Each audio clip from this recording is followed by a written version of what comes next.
मेरा अपना मानना है कि हमारा कॉन्स्टिट्यूशन, हमारा जो संविधान है, जो हमारा सबसे सेक्रेट टेक्स्ट है, वो आर्टिकल 1 में साफ तौर से कहता है कि हमारा नाम इंडिया भी होगा, हमारा नाम भारत भी होगा। ये जो मोदी जी और जो संघ वाले लोग हैं, ये लगातार हमारे संविधान के साथ खिलवाड़ करना चाहते हैं। इनको दिक्कत है बाबा साहेब के संविधान से। मैं पहली बात ये बोलना चाहती हूं। दूसरी बात मैं ये बोलना चाहती हूं कि आपकी नफरत, आपका डर, आपकी बौखलाहट साफ है। आप इंडिया से घबराते हैं, लेकिन अब ये सनक बन चुका है। अपने देश का, अपनी मां का नाम कौन बदलता है? अब मोदी जी की सनक का खामियाजा पूरा देश उठा रहा है।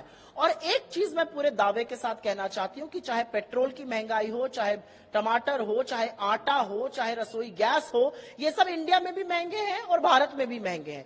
इंडिया की भी रूह कांप गई मणिपुर देखकर, भारत की भी रूह कांप गई। इंडिया ने भी आर्थिक असमानता झेली है, भारत ने भी झेली है। और अडानी का महाघोटाला, जिस पर पर्दा डालने की सारी कोशिश की जा रही है और उससे ध्यान हटाया जा रहा है, वो इंडिया और भारत दोनों जगह हुआ है। मोदी जी हमसे डरते हैं, हमको अपना शत्रु मानते हैं, लेकिन दुश्मनी तो आज आप देश से निभाने लगे। वो अच्छी तरह से जानते हैं कि उनके पास राज्यसभा में नंबर नहीं है, 2/3 बहुमत नहीं है, और वो चाहते हुए भी संविधान में परिवर्तन नहीं कर सकते। ये सब शगुफे उन्होंने अपनी भक्त मंडलियों का ध्यान बांटने के लिए और चरण चुंबक मीडिया को एक नया मुद्दा दे दिया। इसी सब पर चर्चा होती रहे, न घोटालों पर चर्चा हो और न महंगाई और बेरोजगारी पर हो। यहाँ पे सोचते हैं कि इंडिया का जो अलायंस यूपीए का बन गया, उससे कहीं डर होकर ऐसे डिसीजन। इंडिया से मोदी जी थर थर कांपते हैं, घबराते हैं, बौखला गए हैं, और अब ये बौखलाहट सनक बन चुकी है और इस सनक का खामियाजा देश भुगत रहा है। क्योंकि मोदी जी एक बात अच्छी तरीके से जानते हैं कि इंडिया के सामने अगर कोई खड़ा होता है तो उसकी शिकस्त होती है और जीतता हमेशा इंडिया है।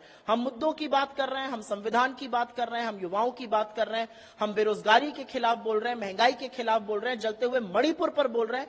मोदी जी किन बातों की चर्चा करते हैं? इन सब लोगों को बताना चाहती हूँ कि भारत का संविधान ही उठा के पढ़ लेते। ये नाम हमने नहीं दिया जी, ये नाम हमारे पूर्वजों ने इस देश को दिया है। ये नाम स्वतः ही इस देश को मिला है, इस धरती को मिला है, और भारत के संविधान में लिखा है इंडिया दैट इज भारत। तो जिनको अंग्रेजी ज्यादा आती है, हिंदी कम आती है, उनको भी ये पता है कि इंडिया जो कि भारत है, यानी भारत मूल में है, ऐसा भारत के संविधान में लिखा है। हमने कोई नाम नहीं बदला। तो नाम बदलने का प्रयास आपने किया है, और भारत की जो क्षमताएं हैं उसको इंडिया के नाम से आपने हथियाने का भी काम किया। लेकिन आप जानते हैं इंडिया नाम तो आपका हो नहीं सकता, आपकी एग्जिस्टेंस ही सस्पिशियस है। तो इसलिए I.N.D.I.A. घमंडिया गठबंधन को मैं याद दिलाना चाहती हूँ कि आप भी इंडिया नहीं है, और भारत तो हमारा ही नाम है, जिस नाम से हमारे पूर्वज और हमारे संविधानकर्ता, संविधान निर्माता हमें बुलाते थे।